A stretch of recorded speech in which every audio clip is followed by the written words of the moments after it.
Well, hello and welcome to Knife Delights, and welcome for another Two for Tuesday. Two for Tuesday is that easy open tag that I invite all channels to participate in. You just grab a couple of knives and talk about them. Well, what I've got on the table here today is a couple of Pine Knot Stockmans. And Pine Knot, well, we're going to go over the history of Pine Knot here in just a moment. You're not going to be seeing, I'm filming this video well in advance of a Two for Tuesday. And hang around to the end of the video and see why this is a special Two for Tuesday. So in my basket of knives, I found this Pine Knot here with that nice semi-truck on it. And a nice blade etching there. It says truck driver.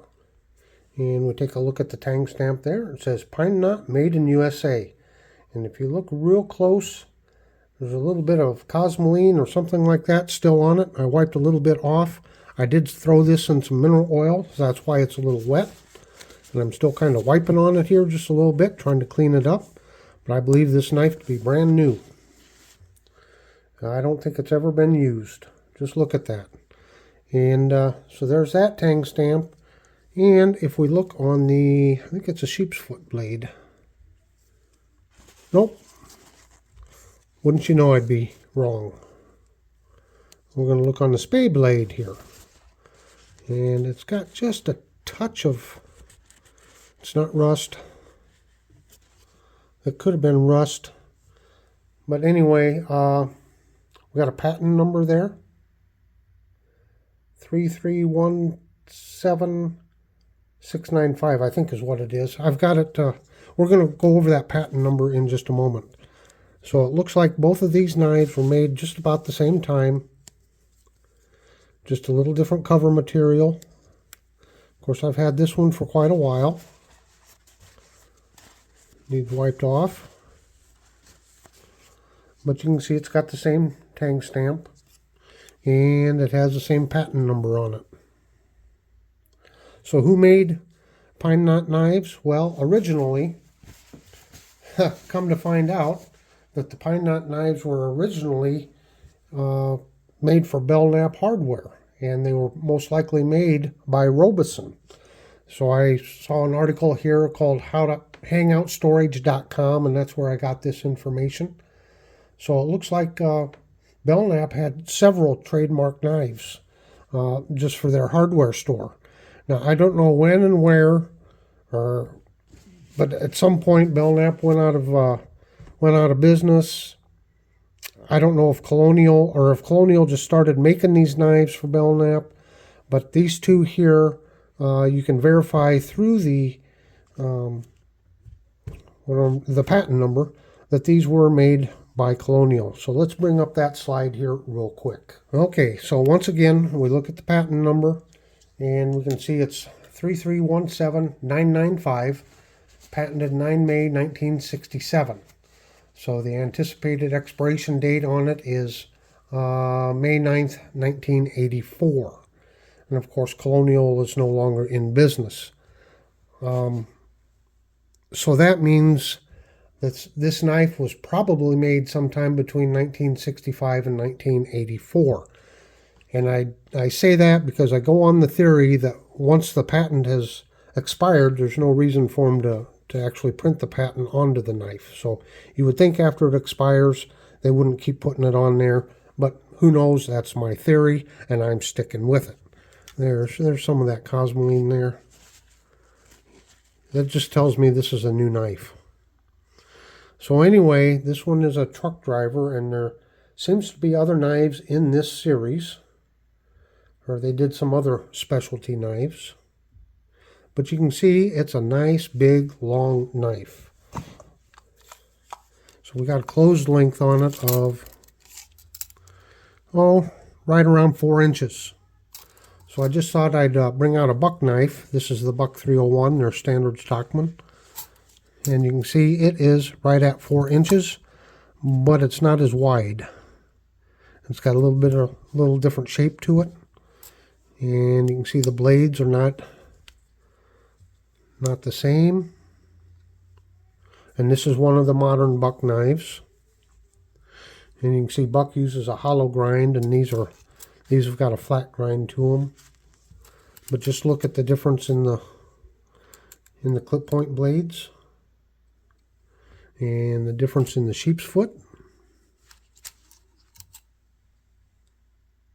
Quite a bit of difference there, isn't there? And then where's our spay? Right here with our spay. Get them around this way and be careful not to cut myself as I'm doing this. There's a difference in the spay blade. So it seems like Pine Knot originally was kind of a budget brand from Belknap. However, it seems to be a little higher quality a knife for Colonial. And I say that is because they've actually got pinned bolsters and does not have the shell cover construction like you find on a lot of Colonial knives. But this is just a beauty. Unfortunately on this one it does have a little damage to the cover, but that's alright. It's still a pretty fine specimen. Looks like I need to do a little more cleaning up on it again. So yeah. Alright, that's just a quick look at these two Pine Knots. Now here in just a second, I'm going to tell you why this is a special 2 for Tuesday.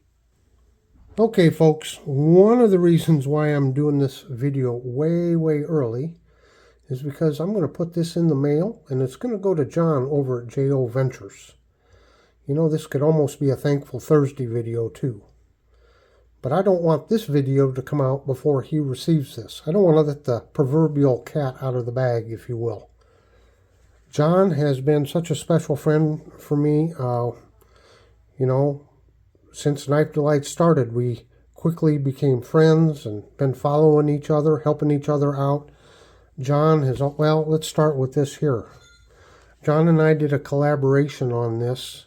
I was fortunate to find a pretty hard to find buck model of a knife here. This is the 116, the buck caper. Unfortunately, it didn't have a sheath for it, and I sent it off, and John made this fine scout carry sheath for my buck. And you know, he does leather work. He's always helping everyone out in the community. Man, that's a heavy duty sheath. Look at that.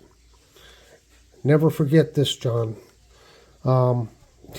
He wouldn't even charge me for it. He just did it. Over the years then, he sent me a flashlight, sent me these handy little pliers here, and I actually use these, John, when I'm grabbing the bail on a knife, pulling it up out of the mineral oil, and these have been handy. But of course, in addition to that, he has sent me so many knives over the years. Maybe you'll recall I just did a refurbishing video on this wonderful Imperial USA toothpick. Whoop, a little more oil coming out there, isn't there? Yep. So, this is just a very small way for me to say thank you, John. Thank you for all you do for the community. Thank you for your friendship. And please accept this small token. I could never repay you for everything that you've done for me. It's just amazing. And folks, we have such a wonderful community. And you hear it, you know, from this channel and that channel. It really is. It really is. Everyone seems to get along well and help each other out and send each other knives. So let's just keep it going. Let's keep this community growing. And John, thanks once again. So until next time, have a very delightful day.